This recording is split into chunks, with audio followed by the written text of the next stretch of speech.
California and grew up in a multicultural interfaith family, with my mom being American Italian and my father being from Pakistan. My mom converted to Islam when she was married by choice, so half of my family is actually Catholic. As a kid, I would see the respect my family would give to each other's faith, which carried into my adulthood and showed me to honor and love everyone's faith and religious path. Both sides of my family always come together during every holiday, whether it be Eid or Christmas. We would and still do attend church services with them, showing them love and respect just as they do when they attend our iftars for Ramadan or Eid celebrations. My grandmother, who is Christian, actually sent me a Facebook message a few days ago about the beauty of Ramadan, and it warmed my heart just knowing that she shares a love for my religion, just as I do of hers. This does not hinder the understanding of our religion and connection we have with our own religion, but actually brings us together in celebrating our differences and teaches us that religion is not a barrier that keeps us apart. I think it's a good idea that we learn about each other's religions, so ignorance does not hurt anyone unintentionally. At the end of the day, we are all human, and we come from the same cloth. When I started wearing my hijab 3 years ago, I was hesitant about what my non-Muslim family would think. Not because I thought they wouldn't accept me, but it was foreign to them in a way.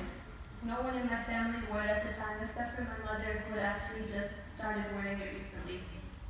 But the amount of love and support I got from them showed me that I shouldn't be afraid to show my faith to the world. My grandma even put on a scarf one day in solidarity after a hateful man started spewing Islamophobic remarks towards us. We should not be afraid to be unapologetic about our faith and identity and embrace it. Because of the recent hate and terrorist attacks that have been targeting Muslims, Jews, Christians, and Sikhs, it is more the reason to come together and fight against these hate crimes with love and our unity.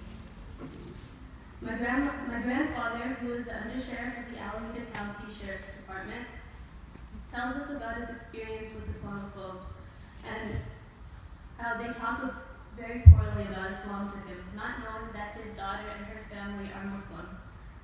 He says that even though he is put in an uncomfortable situation, he knows that it is his duty to speak up against the hate and show them what is right. In chapter 49 of the Quran, Surah Al-Hujurat, the dwelling, verse 13, it states, "O mankind, we create you from a single pair of a male and female, and made you into a nation of tribes, that you may know each other, not that you may despise each other. Verily, the most honored of you in the sight of Allah is he who is the most righteous of you, and Allah has full knowledge and is well acquainted with all things." There are so many different people today in this room, and it's great that we can all come together and share our stories all with each other. And once we do get to know each other, we might realize that we're not so different after all.